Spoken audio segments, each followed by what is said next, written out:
Hello there, welcome to the channel. So today we are checking out this whole story of what's stopping companies from bringing manufacturing back to the United States. It's a story that was, it's a documentary on the CNBC. And so we're going to find out what are the reasons why. One of the reasons why I think in my experience of what I've experienced both professionally and also, just being a member of public or seeing and also being a very big avid news watcher for a long time, is what I've seen or what I think is it's a case whereby the die is cast kind of situation, you know?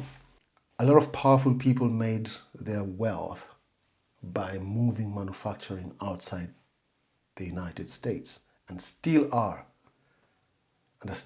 making a lot of their wealth. So convincing them to bring back that it's very hard. And on top of that, it's not like they're not offering jobs in the United States. It's just the part whereby they're offering certain jobs in the United States, but the manufacturing is somewhere else. A good example is, let's say, companies like Nike, let's say Under Armour and the likes, or the clothing companies. Massive amount of wealth that was made. But profits and everything are all guaranteed because manufacturing is done elsewhere. But maybe AI and robotics might be able to bring jobs. Now, actually, it's not going to bring jobs to America because AI and robotics means you're just going to set up the factory in America, but it's robots doing the job. It's not people, so that's not employment. Maybe the employment of the engineers are going to be repairing the robots and the AI, but that's not going to be a lot of people. And then on top of that, there's also the part whereby a lot of Western countries, including America, are basically bastions or big bureaucratic entities that just make business hard and also make cutting costs and skirting rules and stuff like that a bit hard. So chances are things are going to be shipped outside or things are going to be manufactured outside. Anyway, I'll give you my full take or my extra take, since it seems that I've already given my take even before I started watching the video. Promise you haven't watched the video. Start. So we produce on each assembly line about 1,000 bikes a day, but that correlates into a bike every 30 seconds. Here in Seymour, Indiana, Guardian Bikes operates a 540,000 square foot plant that manufactures high-end bicycles for kids. The company is pulling off a unique feat. Starting in 2022, it began shipping high-end. Keyword, very, I think that specific part, it's high-end. So that means the price has to go up, or the price is up. But the problem that most of these manufacturers are facing is better or even similar quality items are actually coming from abroad, even from China. Because China is also trying to decouple itself from the whole cheap and low quality manufacturing. And it's able to do that. Keep in mind, cause number one, and this is something most people don't know, to satisfy its domestic market. And it has a very large domestic market. And it has excess as well. So given that, so they're able to actually do it in a mass scale. Like in China, I don't think anybody starts a manufacturing company just to be able to do it small. It's all large. It's all large scale because, I mean, you're serving billions of people. So anyway, let's continue. shifting its manufacturing out of China. It wasn't easy. It took a lot of risk taking and it took a lot of The company is pulling off a unique feat. Starting in 2022, it began shifting its manufacturing out of China. It wasn't easy. It took a lot of risk taking and it took a lot of blazing a trail, and it even took getting into losing money. Guardian's story reflects the broader difficulties that companies face in moving manufacturing back to the US. Between 1997 and 2023, the number of US manufacturing firms and plants dropped by 25% as global trade barriers fell. In the late 1970s, nearly 20 million Americans were employed in manufacturing jobs, accounting for more than 20% of total employment. Today, that number is just 12.7 million. President Trump has pushed to revitalize manufacturing. America will be a manufacturing nation once again. Companies like Apple, IBM, and John.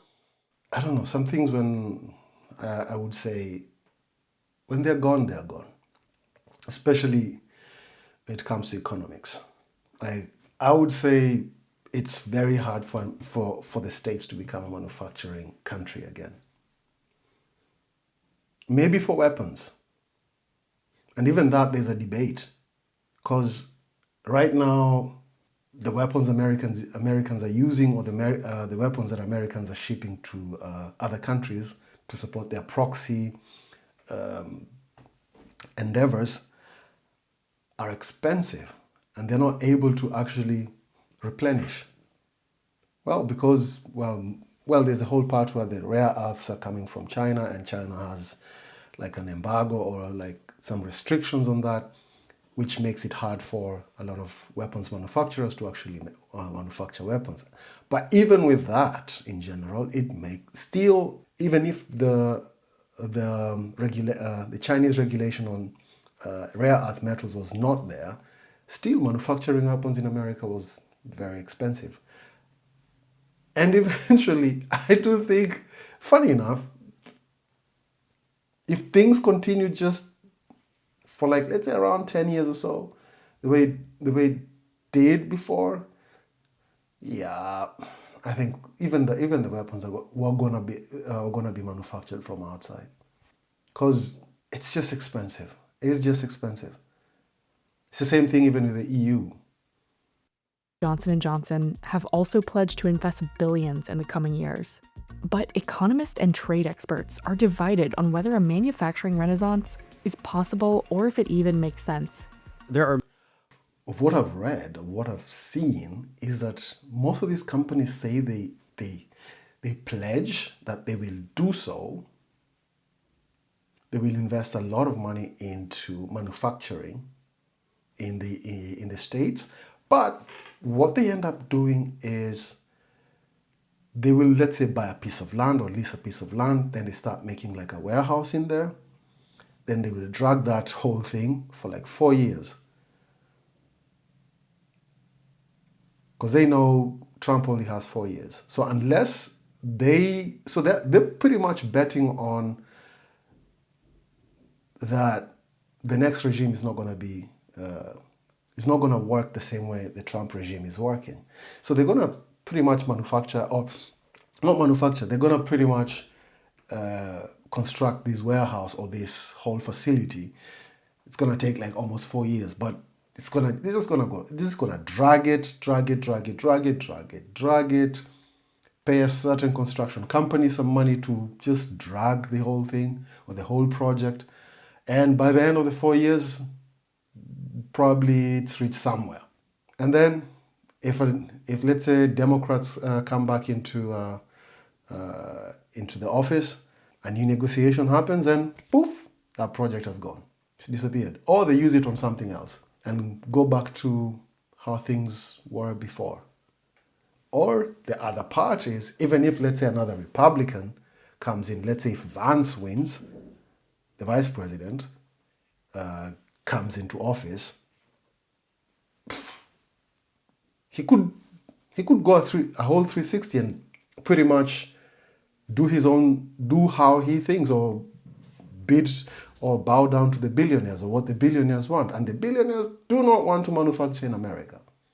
And number one of the few reasons why is because, well, it's expensive. And secondly, they're competing also to sell their items in other countries, and they're competing with China. And how the heck are you going to compete with China when when China also controls a lot of the components that you need for manufacturing? The metals, the plastics, the form, all that. There's so many small little things or small little items or small little components that were being manufactured, let's say in other countries, that were let's say even in Europe or even in Africa, even in other Asian countries that were all taken to China. The whole concerted, and this is another problem I think that most people have, or another thing that people overlook, not problem, sorry, or people overlook, is that it's not America who shipped manufacturing to China. Many people from many countries did that. Some people even stopped manufacturing and just straight up went and bought similar products from China and just shipped that, or just went there and just told them, hey, just put my logo on this stuff and let's continue. You know, these companies which are manufacturing tissue papers, and they decided, why the heck are we struggling here with power bills and all this stuff? Considering most countries, one of the biggest cost factor in most countries, even third world countries, is energy. And this is where China wins. So some of these manufacturers, what they did was, hey, why are we struggling, man? Just close this thing, make this thing a warehouse, get stuff from China.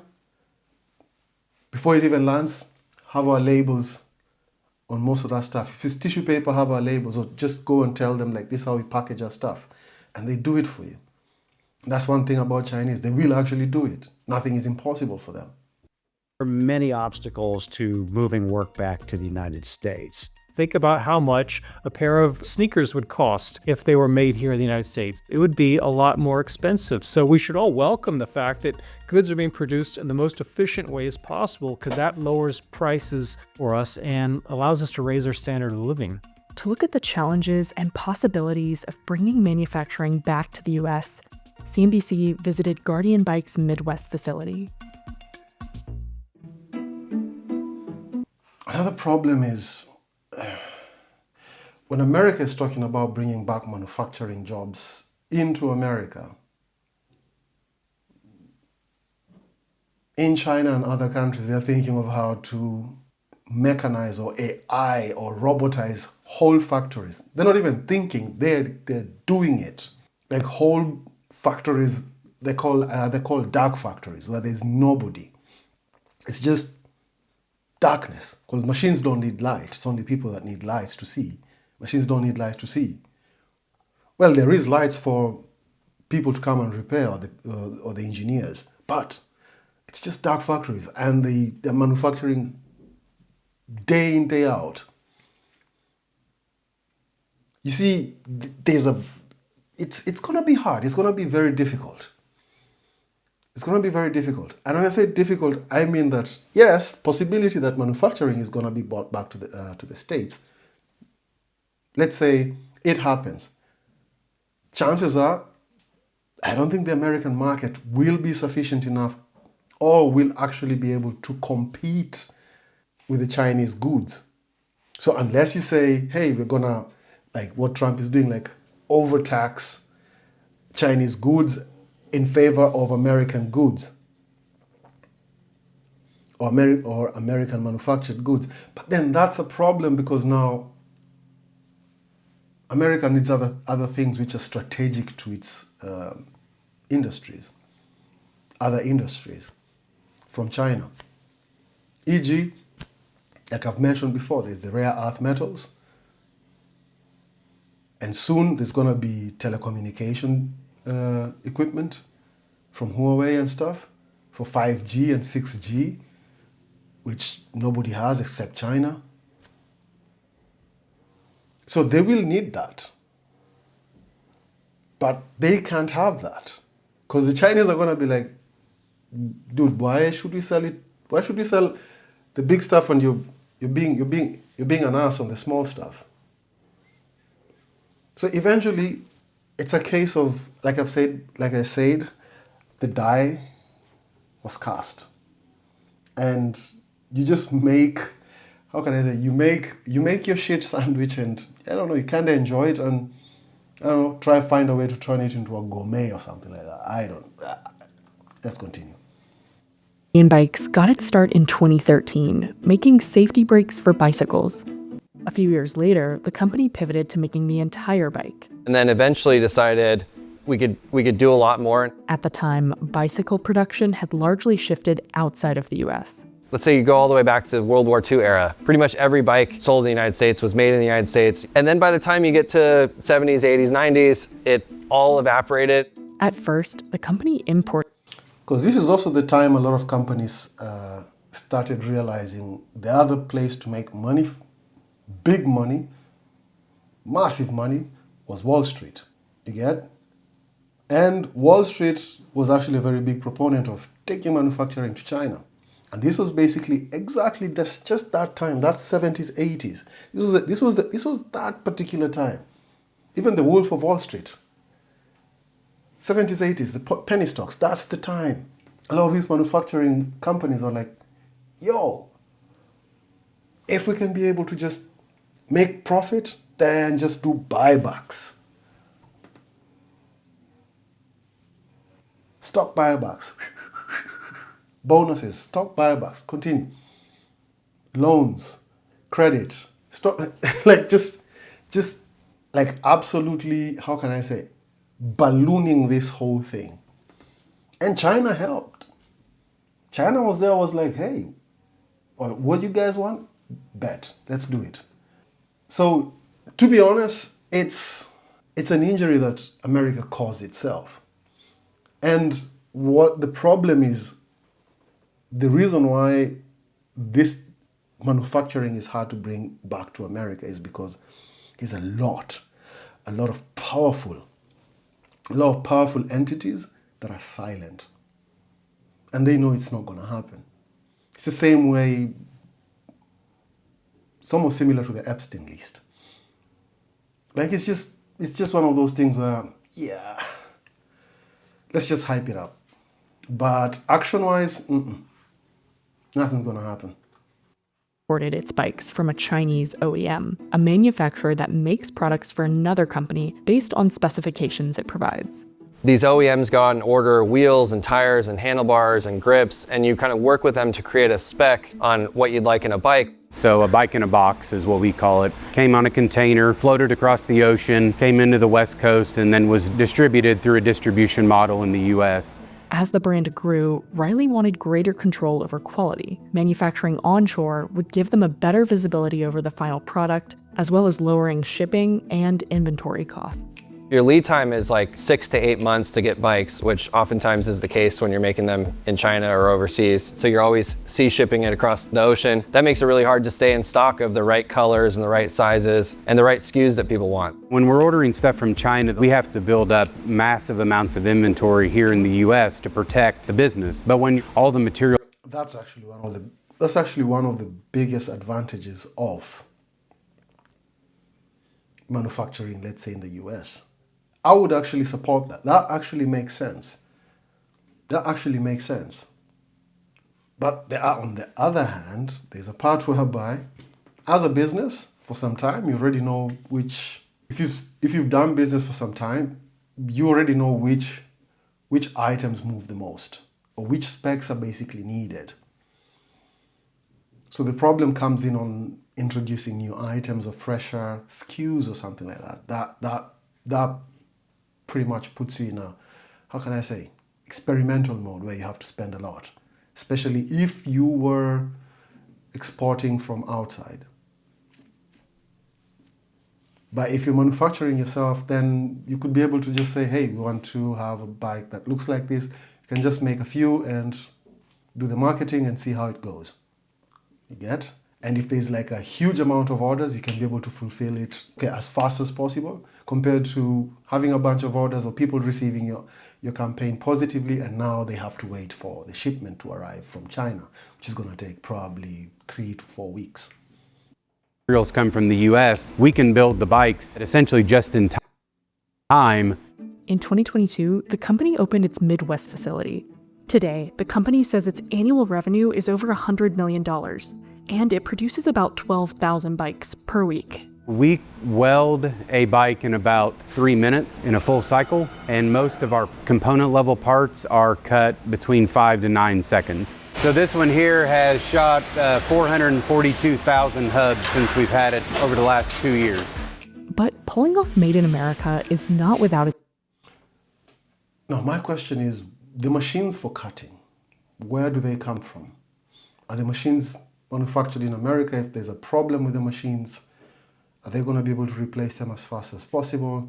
Or it's a case whereby the machines come from China as well, and they also have to wait for parts if there's any kind of breakage, which means disruption of supply chain or disruption of manufacturing or workload.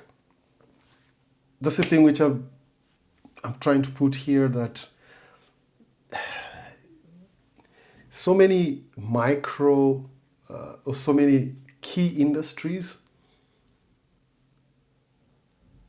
were taken abroad or shipped to China, that even bringing back manufacturing to the States, you will depend on China somehow in a major way. You might be able to manufacture or do most of your components yourself, like even the pipes, the guys for making the bikes. You might be able to do the manufacturing of the whole bicycle, but a good chunk of your, how can I put this, of your workload or inventory or raw materials will depend on China somehow. Even if you buy it in America, the company that you're buying it from, chances are they're shipping it from China. Its challenges. The biggest problem? Finding parts outside of China. The supply chain for a lot of the parts doesn't exist in the United States anymore. You have to talk to companies that might be making a totally different part and try to convince them to make some of the parts that you're doing domestically. Now, Riley says that new tariffs are starting to change that dynamic. With kind of the most recent tariff environment, now we're starting to get either cost parity, or in some cases the domestic parts are cheaper than what you can get out of China. Guardian Bikes has also been able to combat the. But it's a double-edged sword, because what the tariffs do is, yes, they make the parts, let's say, competitive. The American parts and the Chinese parts competitive or at par in terms of price. But what the tariffs also do is also rise the cost of living for everything else. That means even though you're able to buy components in America because of price parity, when you take your item to the market, most people are already pretty much absolutely destroyed by, let's say, energy costs or other costs from other things which they need daily. So that means they don't even have the disposable income for your bikes. Or your bikes stop becoming a priority for them. You get? And since you're making kids' bikes, it's a case whereby, hey, someone might be like, dude, life is too expensive. Why the heck am I having a kid? So that means you're losing, well, the would-be kid or the potential baby that would have come from this person is no longer there, or is not there anymore, or doesn't exist. So it's a double-edged sword. The advantages of offshoring, like labor costs, by creating a highly automated production process. We have to automate, and it has to be fast, and it has to be very, very specific so that we can make turns and have high volume production here with less people. But bike making still requires an element of human labor. Less people. Very, very interesting. Because the thing is, labor is expensive. Labor is a very, very big, huge cost factor, especially for businesses in most Western countries, and America included. And automation it has to be key. So even if you bring manufacturing back, it's not going to be a situation whereby you're going to have like a lot of people on the factory floor. That's not going to be the case. Most companies will bring if companies are going to bring manufacturing back to America, it's a case whereby they will buy a lot of robotics, or they will invest heavily on robotics. And finding skilled workers is something that many US companies have struggled with. Guardian was able to find workers who were laid off from their jobs at nearby auto plants, and the proximity to other manufacturers helped them source parts locally. Our chain guard is made at a company just down the street. Our tubes purchased in Columbus, Indiana, so a local supplier just 45 minutes north of us. By the end of But where is the supplier getting the tubes from?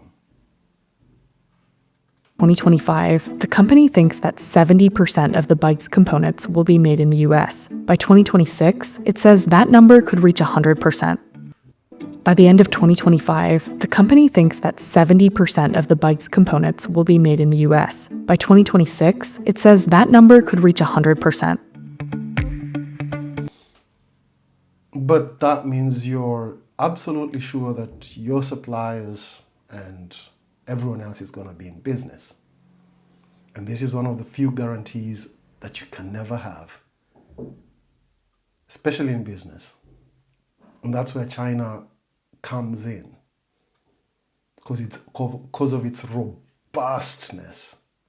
You're not sure about the businesses that are supplying items to you. They could shut down very quick, and you're left looking for another supplier for items. And the time that you're going to spend looking for another supplier and the downtime is going to become a situation. It's going to hurt your books. It's one of those cases where, yeah, possibly, but dude, some of these, I came to realize that even the accounting laws and tax laws that most countries have, it's like they pretty much want you to take your business elsewhere. That's simple. I don't know what it is, but it's a very interesting case whereby, I don't know if it's a case whereby most bureaucrats have never run a business or don't understand how businesses work. And for them, they just see numbers and money. They don't see anything else. They don't see the sweat and the grind that goes into the whole process.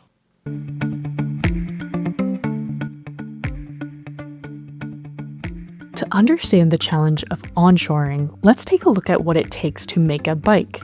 There's chains, handlebars, tires, reflectors, rims, grips, and a steel frame.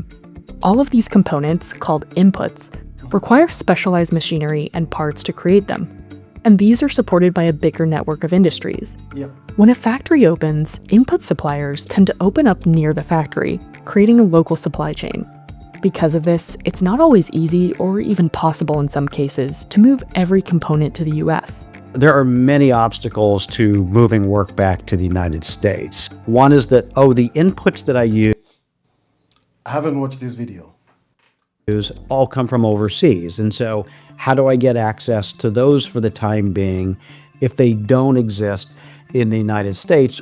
There's also, in some industries, the sad fact that we're almost starting from scratch. Why is it so difficult or so expensive to manufacture those same toys here in the United States? You said you think it's impossible. Well, I've looked on and off for 10 years because at various times there have been incentives to produce products in the US, and we've tried to even create a range we could make here. The reality is that nobody wants to produce products at our volume. The labor costs in this country are also very high, and labor's not really available. So we're just kind of boxed out. So why did factories leave in the first place? As trade barriers lowered in the late 20th century, US companies began moving manufacturing operations overseas, or not opening them at all. Instead, ordering components from OEMs in countries like China, Mexico, Vietnam, and Thailand. It started with globalization in the 80s, the North America Free Trade Agreement in the 90s, and then China joined the World Trade Organization in 2001. Cheaper labor abroad meant lower prices and closed factories here. China has since emerged as a dominant player, first in textiles and now in consumer electronics. And that's for a couple of reasons. Number one is just the size of China's manufacturing base. It dwarfs everybody else in the world, and so just size makes a difference. And then there's cost. The average wage for a manufacturing worker in the US is around $35 per hour. In China, that rate is around $4 per hour.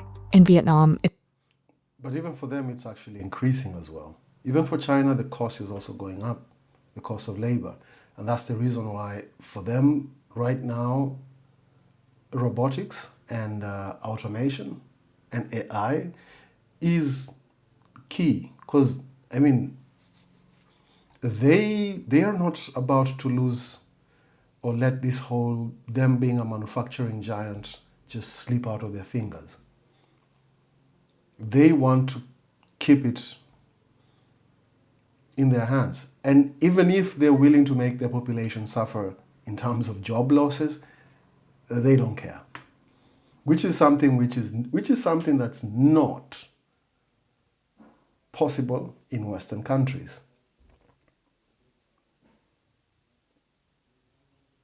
You get, it started with sweatshops and stuff, in China, and they were being accused for sweatshops and stuff. Soon it's gonna be the part whereby China is gonna be accused of not offering jobs for its people, for the sake of profits and scale.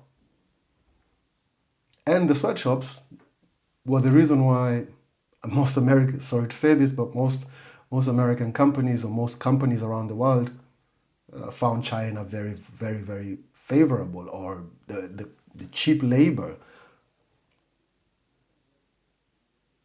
was the attraction. And next is going to be, again, part whereby China can manufacture this stuff cheaply and it doesn't have the restrictions that other countries have in terms of labor costs and also in terms of labor laws. Because I'm sure in the next coming few years there's going to be a cap on how much you can automate.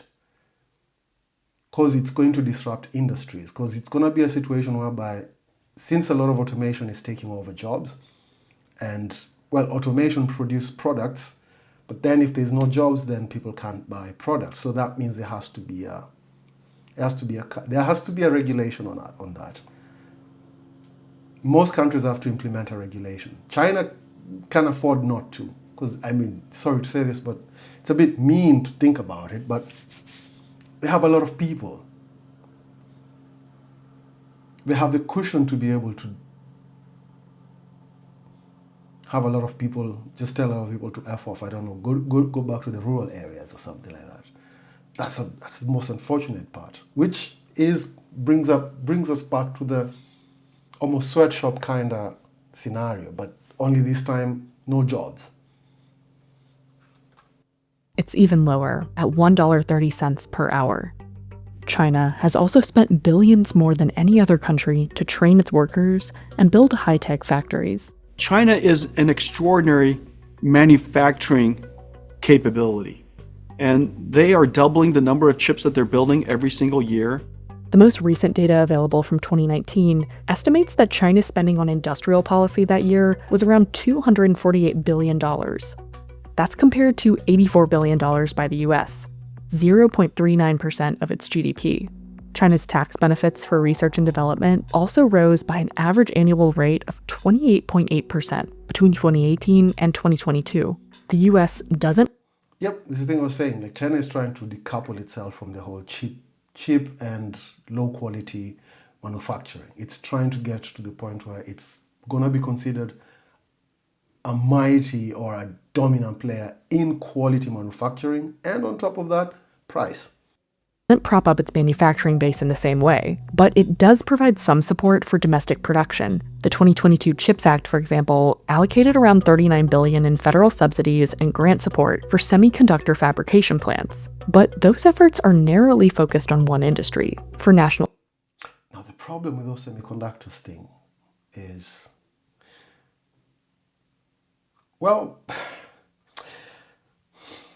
it's a problem with bureaucrats as well, so can't do much. Anyway, so the problem is a lot of those rare earth metals that are used for that, the cobalts, the tungstens and stuff like that, those things, a lot of Western countries cannot refine them. So even if they're able to mine them, they have to refine them in China, or the Chinese have to refine them. And if the Chinese have to refine them, then eventually China is going to figure out how to do it. And it's just going to be like, okay, let's just keep this stuff to ourselves. Because we need it too. And they already started doing it. Security purposes. The Biden effort was more premised on the idea that there are particular manufacturing activities that, for national security reasons, such as with chips, should be done here in the United States. In the US, manufacturers also face concerns around environmental impact. Even if we're able to bring more manufacturing back to the States, our environmental laws are there for a reason, and it's to prevent what we saw at the turn of the 20th century with cities that were cloaked in smog, with rivers that caught on fire, with toxics leaking into our water supplies. Today, manufacturing hubs in China and Vietnam don't impose the same environmental standards on companies as the US does. Same for labor, especially when it comes. I guess, like I've said before, there's gonna be a tipping point as to how far automation and AI is gonna be accepted, especially with there's gonna be a regulation on it.